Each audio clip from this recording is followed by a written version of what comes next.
Assalamualaikum warahmatullahi wabarakatuh. Salam guru penggerak.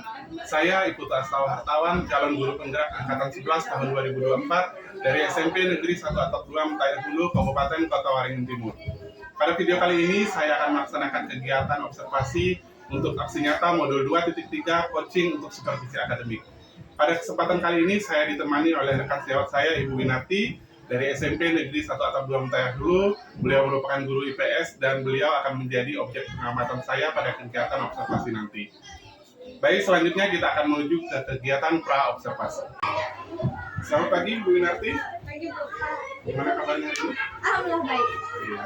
Jadi pada kesempatan kali ini kita akan melaksanakan kegiatan pra-observasi sebelum kegiatan pembelajaran nantinya ya, Bu. Tujuan kegiatan pra-observasi ini yaitu untuk membangun pemahaman, kemudian menyepakati arah pengembangan, kemudian juga kita akan membahas hal-hal saja yang akan kita persiapkan untuk kegiatan nanti. Ya. Jadi pada kegiatan ini nanti saya akan menanyakan beberapa pertanyaan Ibu, mohon Ibu jawab. Boleh Bu? Boleh, Pak. Pertanyaan yang pertama, untuk kegiatan pembelajaran nanti, tujuan pembelajaran yang ingin Ibu capai. Di tujuan pembelajaran yang ke depan ini adalah memahami pengaruh keberagaman bentuk muka bumi terhadap keberagaman aktivitas ekonomi masyarakat. Jadi nanti tujuannya yang ingin dicapai itu memahami keberagaman bentuk muka bumi ya. Terhadap pengaruhnya terhadap keberagaman aktivitas ekonomi. Terhadap keberagaman aktivitas ekonomi. Oke. Kemudian nanti area pengembangan yang hendak dicapai nanti apa? Saya ingin memfokuskannya itu ke keterampilan berpikir anak-anak, keterampilan berpikir kritis agar nanti mereka bisa menyimpulkan sendiri, kemudian mereka akan memiliki pemahaman bahwa di dalam memanfaatkan lingkungan untuk memenuhi kebutuhan ekonomi itu perlu adanya wawasan lingkungan, kemudian memahami pembangunan berkelanjutan itu seperti apa. Jadi area pengembangan yang ingin dicapai nanti lebih ke kemampuan kritis ya. Kemudian nanti harapannya anak-anak kita bisa menyimpulkan dari hasil analisis tadi. Selanjutnya untuk kegiatan pembelajaran nanti, model pembelajaran apa yang digunakan? Saya mau menggunakan problem based learning, kita pakai studi kasus nanti untuk dianalisis oleh anak-anak. Jadi Ibu menggunakan model pembelajaran berbasis masalah, gitu ya. Kemudian nanti ada studi kasusnya yang akan digunakan. Oke. Dari model pembelajaran, strategi pembelajaran yang Ibu gunakan nanti apa? Strateginya nanti saya akan hadirkan masalah, kemudian mereka akan menganalisis masalah. Nah, di sini saya akan menggunakan diferensiasi proses. Ada nanti kelompok yang menggunakan video, kemudian ada yang menggunakan gambar dan juga siaran berita. Jadi mereka akan menganalisis dari situ dan menyimpulkan. Jadi strategi yang diterapkan nanti itu pembelajaran berdiferensiasi ya, yang difokuskan ke diferensiasi prosesnya. Oke. Baik. Kemudian alat penilaian yang digunakan itu apa? Lembar observasi. Saya akan mengobservasi ketika prosesnya, bagaimana mereka menganalisis, kemudian mengambil kesimpulan, serta unjuk presentasinya, bagaimana mereka menyampaikan hasil dari pemikiran mereka. Jadi Ibu nanti mengobservasi atau mengamati anak-anak ketika melakukan proses analisis studi kasus tadi, juga pada saat mereka mempresentasikan hasil. Nah nanti itu pembelajarannya dilakukan di kelas mana? Di kelas 8. Kelas 8. Nah, kapan kira-kira itu di jam ke-7-8. Pada hari apa? Pada hari Rabu. Nanti pada hari Rabu Ibu akan melaksanakan kegiatan pembelajaran itu ya, di kelas 8 pada jam ke-7. Baik, mungkin itu saja Bu pertanyaan dari saya. Nah, pertanyaan tadi saya hanya ingin mengetahui arah kegiatan pembelajaran yang akan Ibu laksanakan nantinya. Harapan saya pada saat kegiatan observasi nantinya Ibu bisa melaksanakan kegiatan sesuai dengan apa yang sudah Ibu rencanakan pada rencana pembelajaran atau modul ajar yang sudah Ibu buat. Nah, kemudian harapan saya nanti kegiatan pembelajaran yang dilaksanakan dapat saya amati dengan baik, kemudian hasilnya juga akan memperoleh hasil yang positif. Cukup kegiatan pra-observasi hari ini Bu. Terima kasih sudah mau meluangkan waktunya untuk menjawab pertanyaan-pertanyaan saya. Ketemu lagi nanti pada saat kegiatan observasi. Baik, terima kasih. Selamat pagi Bu. Assalamualaikum warahmatullahi wabarakatuh.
Telur dapatnya dari mana, Mbak? Dari ayam. Ayam dapatnya dari mana? Bebek. Dari telur lagi ya. Adanya di mana? Ayam, telur dan lain sebagainya itu kamu temukan di mana? Di warung. Warung dapatnya dari peternak. Peternak dapatnya dari dia mengelola, memberi makan dan lain sebagainya. Terus ada yang lain selain makan telur, makan apa? Makan mie. Mie asalnya dari gandum. Ya, dari tepung gandum. Tepung gandum asalnya dari mana? Dari tanaman gandum. Ya, dibuat jadi tepung. Itu ditanamnya di mana? Di ladang gandum. Ada yang lain? Mungkin ada yang makan ikan. Oh, makan ikan bagi tadi. Ikan apa ikan? Ikan apa? Arwah. Oh, ikan arwah dapatnya dari mancing. Siapa yang mancing ikan? Oh, Ipan hebat. Ipan mencari makanannya sendiri dengan cara memancingnya. Gandum, telur, kemudian apa tadi ikan, semuanya didapat dari alam, yaitu di lingkungan ya. Ipan, kalau kamu mancing pakai alatnya apa? Pancingan. Kamu pancing kira-kira dapatnya itu berapa kali ini? Satu. Nah, yang terpancing dapatnya ikannya satu. Terus ikan yang lain bagaimana kondisinya? Masih hidup? Hidup ya. Jadi Ipan kalau mengambil ikan dari sungai pakai pancing, yang dia ambil satu, ikan yang lain mungkin lari dan lain sebagainya ya. Artinya tetap bertahan di hidup. Bagaimana kalau Ipan ngambil ikan dengan cara diracun? Mati. Banyak yang mati. Kira-kira itu kamu ambil semua atau kamu pilih-pilih lagi nih, misalnya yang kecil enggak banyakan tulang. Pilih ya besar. Nah, beda kalau mancing yang diambil satu, yang lain tetap hidup. Tapi kalau pakai racun, yang lain mati. Yang diambil enggak semuanya airnya jadi berat. Nah itu materi kita hari ini, kita akan mempelajari bagaimana kita memanfaatkan lingkungan untuk memenuhi kebutuhan ekonomi dan bagaimana kita mengelolanya ya. Siap untuk belajar?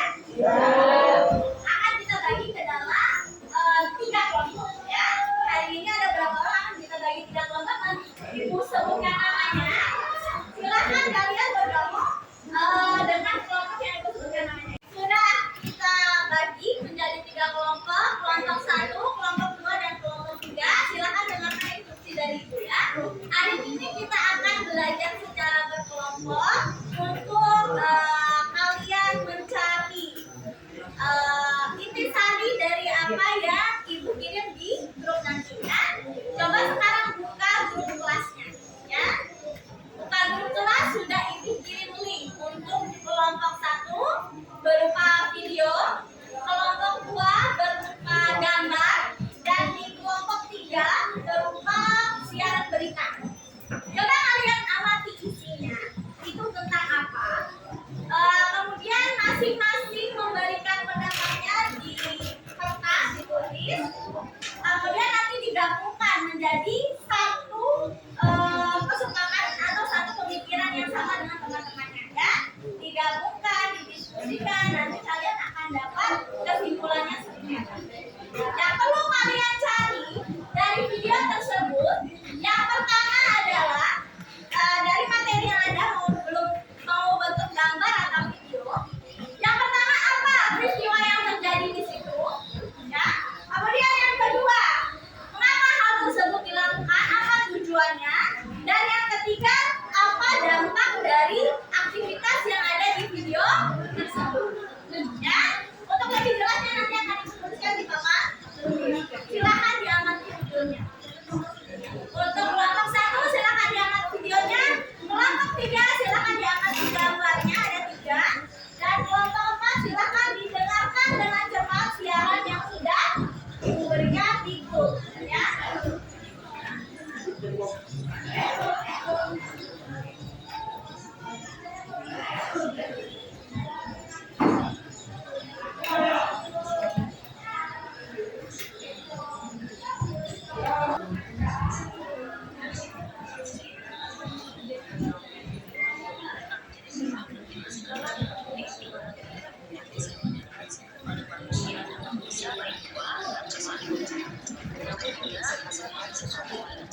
bagi buku tuh Pak. Ya, satu kelompok satu buku, pemikirannya bisa langsung dicatatkan di buku masing-masing sebelum nanti lupa, ya. Nanti baru bisa digabungkan sama-sama.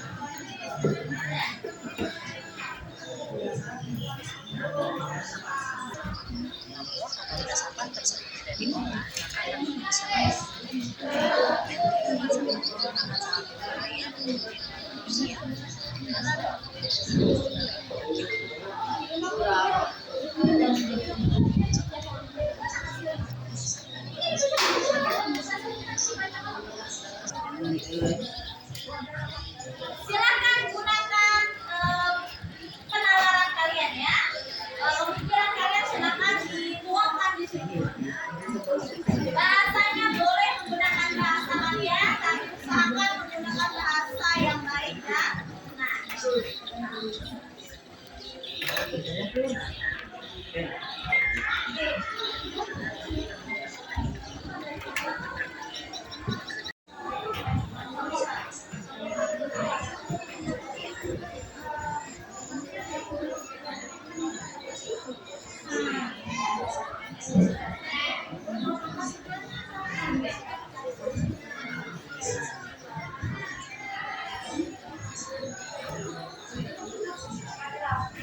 Kita sudah mendengarkan hasil diskusi dan juga analisis dari kelompok 1 dan 2, dan sekarang kita akan mendengarkan hasil pemaparan hasil diskusi dari kelompok 3 yang mereka mendengarkan siaran berita ya. Yang dikirimkan silahkan kelompok 3 boleh maju ke depan.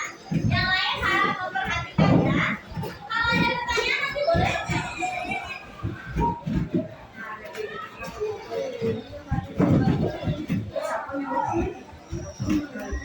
Siapa yang jadi juru bicara?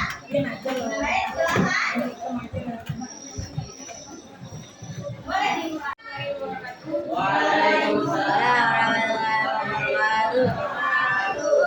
Perkenalkan, kami dari kelompok 3, kami akan menyampaikan pengamatan dari video siaran berita. 1. Membuang sampah. 2. Aktivitas kendaraan bermotor. 3. Mengotori sungai dengan limbah. 4. Memburu hewan-hewan langka. Yang kedua, tujuan dari aktivitas pembuangan sampah sembarangan adalah untuk membuang sisa hasil konsumsi manusia yang dilakukan tidak pada tempatnya. Yang kedua, tujuan dari aktivitas kendaraan bermotor mempermudah transportasi. Yang ketiga, tujuan dari memburu hewan langka adalah untuk memperoleh keuntungan. Yang ketiga, dampak. 1. Bila sampah tidak dikelola dan hanya langsung dibuang ke lingkungan, maka akan mengurangi kenyamanan, kebersihan, dan keindahan. Yang kedua, dari kendaraan bermotor adalah asap pencemaran udara. Yang ketiga, dampak dari memburu hewan-hewan langka menyebabkan terjadinya kepunahan atau kelangkaan spesies satwa. Kesimpulannya dari pengamatan kami adalah apapun bentuk aktivitasnya untuk memenuhi kebutuhan hidup tidak seharusnya memberikan dampak yang buruk bagi lingkungan. Sekian dari saya. Assalamualaikum warahmatullahi wabarakatuh.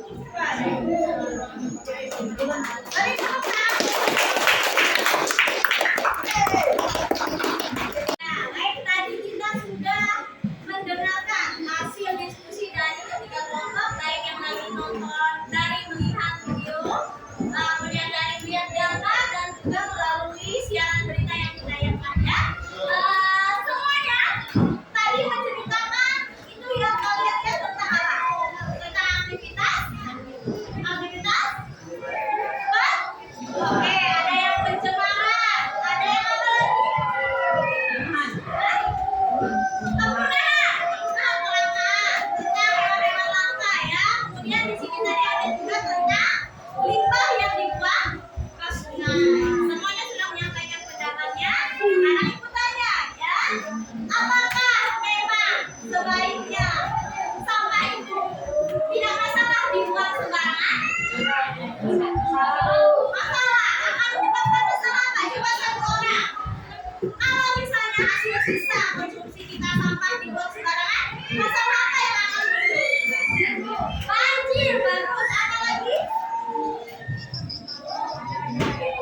Ke tempat sampah.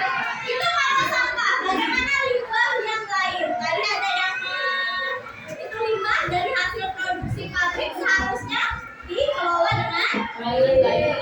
Boleh tidak dibuang ke sungai? Tidak boleh. Terus ada lagi tadi yang tentang asap kendaraan bermotor.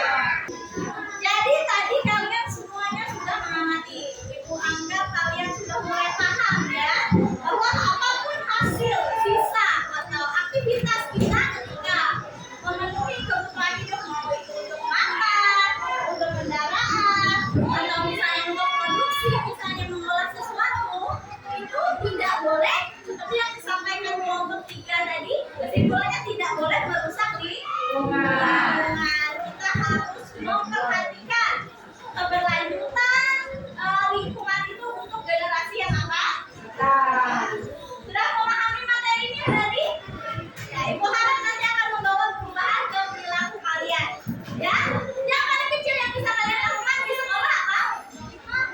Bagus, Repi, membuat sampah pada tempatnya karena itu adalah yang sehari-hari kalian hasilkan. Sampah itu sehari-hari kalian hasilkan. Selain membuang sampah pada tempatnya, usahakan untuk mengurangi produksi sampah. Misalnya makan langsung dari gelas, tidak perlu dibungkus pakai plastik, ya. Kemudian mengurangi konsumsi terhadap plastik dan juga hal-hal yang merusak lingkungan. Bisa mungkin hashtag, mengirit penggunaan AC, atau misalnya ketika ke sekolah kendaraan kalau dekat tidak perlu pakai kendaraan ya. Itu materi kita hari ini. Ibu anggap kalian sudah memahami. Untuk selanjutnya di pertemuan berikutnya kita akan mempelajari tentang perdagangan antar pulau atau antar daerah. Nah, karena kan tadi ini ada banyak kebutuhan ya.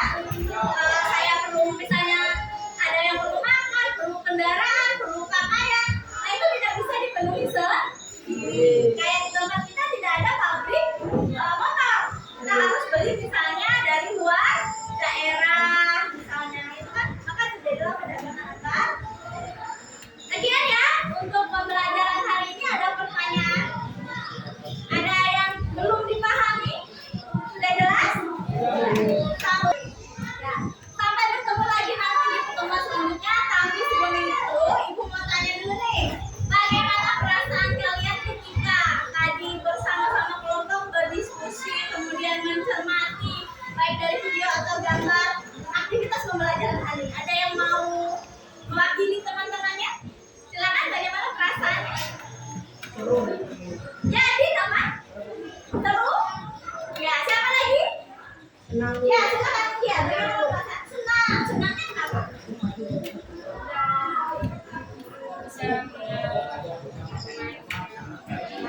Bisa belajar bersama-sama, bisa mengenal lingkungan dari hasil belajar hari ini ya. Semoga kalian selalu tetap semangat belajar ya. Kita akhiri pembelajaran hari ini. Marilah kita berdoa terlebih dahulu. Berdoa dimulai.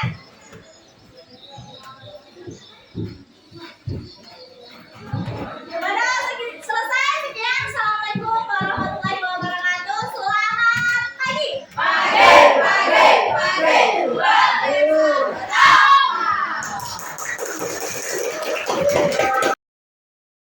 Assalamualaikum warahmatullahi wabarakatuh. Salam guru penggerak. Masih bersama saya Ibu Astawa Hartawan, calon guru penggerak angkatan 11 Kabupaten Kota Waringin Timur. Hari ini kita akan melakukan kegiatan pasca observasi. Masih ditemani oleh Ibu Winarti. Selamat pagi Ibu Winarti. Pagi Pak Mutu. Bagaimana kabarnya hari ini? Alhamdulillah masih baik. Alhamdulillah. Jadi hari ini kita akan melaksanakan kegiatan pasca observasi. Kemarin kita sudah melakukan kegiatan pembelajaran, saya sudah melakukan observasi kegiatan pembelajaran yang Ibu Winarti sudah laksanakan di kelas. Nah, hari ini kita melakukan beberapa percakapan pasca observasi. Jadi tujuan kita melakukan kegiatan pasca observasi ini yaitu yang pertama untuk mendiskusikan kendala atau permasalahan yang dihadapi pada saat kegiatan observasi berlangsung atau kegiatan pembelajaran. Kemudian yang kedua nanti kita akan membahas atau merencanakan tindak lanjut apa yang bisa kita lakukan untuk menghadapi permasalahan atau tantangan yang kita temui pada saat observasi. Ya, jadi sebelum kita lanjutkan ke membahas tentang kegiatan observasi, mungkin ada beberapa pertanyaan yang saya sampaikan, yang saya tanyakan ke Bu Narti, mohon Ibu Narti bisa menjawabnya. Pertanyaan yang pertama, bagaimana perasaan Bu Narti ketika melakukan kegiatan pembelajaran kemarin? Kemarin untuk pembelajaran cukup menarik, cukup seru karena antusias anak-anak sepertinya lebih meningkat, mungkin entah karena ada Pak Putu sebagai coachingnya gitu, atau mungkin juga karena memang kemarin menggunakan problem solving, jadi mungkin mereka lebih tertantang. Jadi anak-anak jadi lebih bersemangat ya, jadi perasaan Bu Narti juga ikut bersemangat juga. Nah, sekarang bagaimana perasaan Bu Narti saat ada yang mengobservasi, ada supervisor yang mengamati kegiatan pembelajaran yang Bu Narti? Ada sedikit perasaan gugup pasti Pak ya, karena merasa apalagi direkam gitu kan. Cuman ya saya rasa ini sesuatu yang sangat bermanfaat karena buat saya kan nanti untuk pembelajaran kedepannya, jadi saya ya berusaha untuk enjoy aja gitu. Jadi tujuan supervisi atau observasi yang dilaksanakan itu salah satunya untuk meningkatkan kualitas pembelajaran yang dilakukan. Selanjutnya bisa Ibu ceritakan kembali proses pembelajarannya seperti apa? Proses pembelajarannya seperti biasa, saya membuka dulu, kemudian saya arahkan untuk berkelompok. Di dalam kelompok itu kemudian saya bagi menjadi kelompok berdiferensiasi, ada yang dia audio visual, ada yang fokusnya ke audio, ada juga yang ke gambar visual aja. 3 kelompok, saya berikan kasus, kemudian mereka mendiskusikan permasalahan yang ada di dalam situ, kemudian menarik kesimpulan yang relevan sama tujuan pembelajaran hari itu. Jadi langkah-langkah pembelajarannya sesuaikan dengan model pembelajarannya problem based learning, menggunakan strategi pembelajaran berdiferensiasi. Baik, pada saat Ibu melaksanakan kegiatan tersebut, tentu saya sudah mencatat beberapa hal, dan yang sudah Ibu laksanakan juga sudah sesuai dengan tahapan-tahapan atau sintak-sintak model pembelajaran problem based learning dan strategi pembelajaran berdiferensiasi. Nah, ketika pembelajaran berlangsung kemarin, apakah ada hambatan atau permasalahan yang Ibu temui atau Ibu hadapi? Hambatannya ada sih Pak, lebih ke ketika saya mengarahkan untuk mereka berdiskusi, kemudian di dalam kelompok kan itu menggunakan handphone. Kemudian saya amati beberapa siswa itu cenderung mereka mengandalkan Google. Padahal kan yang saya inginkan mereka itu memaksimalkan kemampuan berpikir kritisnya, itu yang pengen diasah gitu. Jadi ya kalau terlihat seperti itu, saya mengarahkan ya coba gunakan penalarannya, coba dengarkan lagi lihat lagi videonya seperti itu, supaya mereka tidak terlalu bergantung ke Google. Oh ya, jadi kendalanya anak-anak ini lebih memanfaatkan Google ya, mereka kurang mau berpikir kritis seperti itu. Nah, kira-kira ada nggak permasalahan lain yang Ibu temui atau Ibu hadapi? Permasalahan lain ini saja sih, waktu presentasi mungkin mereka masih belum yang full lancar gitu, cuman sudah ada kemajuan dari beberapa sebelumnya, mungkin karena belum terbiasa saja Pak. Jadi isinya itu sudah bagus, tapi karena mungkin penyampaiannya ada gugup lah, terpotong-potong, jadi mungkin anak-anak yang lain tidak bisa menangkap 100%. Iya. Jadi anak-anaknya mungkin yang mempresentasikan kurang percaya diri juga. Iya, masih permasalahannya iya. itu. Mungkin salah satu faktornya itu karena ada observer di belakang. Mungkin bisa jadi Pak. Iya. Nah, dari permasalahan-permasalahan ada nggak permasalahan lain? Kayaknya itu yang menonjol kedua aja Pak. Untuk situasi bisa terkendali dan mereka antusias. Jadi permasalahannya seperti itu tadi ya. Setelah permasalahan-permasalahan yang Ibu temui, yang Ibu hadapi di kelas, menurut Ibu ada atau tidak solusi yang bisa Ibu lakukan untuk meminimalisir permasalahan tadi? solusi pasti ada menurut saya. Mungkin hanya penerapannya saja nanti apakah bisa lancar atau Iya. tidak. Yang terpikirkan sementara ini kemarin setelah selesai mengajar, saya merasa ada permasalahan itu, saya renungkan kayaknya untuk permasalahan yang anak-anak masih kurang percaya diri dan bergantung pada Google, itu mungkin harus diarahkan dulu, diingatkan, diberi motivasi sebelum mereka memulai, bahwa coba maksimalkan menggunakan pemikiran, karena kita yang penting kan melatih daya pikir. Jangan sampai kita bergantung pada Google semata-mata. Boleh Google sebagai referensi, tapi harus memaksimalkan penalaran. Mungkin harus diingatkan di awal, Pak. Mungkin itu kurangnya kemarin saya. Kemudian yang kedua, untuk penampilan presentasinya, ya lebih dimotivasi lagi anak-anaknya agar lebih percaya diri. Ya mungkin dikasih pujian di awal sebelum mereka mulai berbicara, atau suasana dirilekskan dulu. Kemarin kayaknya kurang di situ, Pak. Kurang saya rilekskan dulu di awal sebelum mereka itu mulai bicara. Kemudian mungkin kalau misalnya walaupun misalnya masih ada nih nanti yang setelah direlakan, dikondisikan masih belum bisa menyampaikan dengan jelas, saya akan mungkin menyampaikan rangkuman-rangkuman dari yang mereka sampaikan kepada anak-anak. Kayak memperjelas lagi. Nah, jadi solusinya menurut Ibu tadi untuk permasalahan yang mereka memanfaatkan Google, salah satunya dari mungkin membiasakan juga nanti ya, Bu, membiasakan anak-anak supaya tidak terlalu bergantung pada Google. Misalnya diajarkan mereka untuk bernalar sesuai dengan pemikiran mereka sendiri. Kemudian untuk penampilan mungkin dimotivasi tadi kata Ibu dirilekskan dulu ya, bisa dengan ice breaking dulu misalnya sebelum mereka presentasi. Bagus sekali Bu solusinya. Nah, dari solusi yang Ibu sampaikan tadi, kapan nih menerapkan apa yang sudah disebutkan? Yang pasti nanti akan saya terapkan di kondisi-kondisi yang serupa. Mungkin nanti kalau pakai model pembelajaran yang sama atau yang mendorong mereka untuk tampil, itu akan saya coba perbaiki dan terapkan. Itu tadi rencananya ya. Jadi Ibu sudah berkomitmen juga, sudah mau merencanakan kapan untuk menerapkan solusi-solusi tadi, diharapkan mampu meminimalisir permasalahan yang terjadi. Ya. Jadi kegiatan ini berkelanjutan ya Bu ya. Jadi setiap selesai kegiatan pembelajaran jangan lupa direfleksikan juga. Kemudian jika masih ada kendala-kendala, dipikirkan lagi solusinya, kemudian diterapkan di pembelajaran selanjutnya. Nah, terima kasih Bu Inarti atas penyampaian Bu Inarti hari ini. Saya juga sudah mendapatkan ide baru juga untuk kegiatan saya juga selanjutnya dari Bu Inarti. Demikian kegiatan pasca observasi ini, saya mengucapkan terima kasih yang sebesar-besarnya karena Bu Inarti sudah membersamai saya dari kegiatan sebelumnya, pra-observasi, kemudian kegiatan observasi kemarin, dan saat ini kegiatan pasca observasi. Terima kasih banyak Bu Inarti. Demikian kegiatan pasca observasi dari kegiatan aksi nyata modul 2.3 coaching untuk supervisi akademik. Saya juga mengucapkan terima kasih kepada Bu Inarti yang sudah mendukung saya, sudah bersama saya selama kegiatan aksi nyata ini.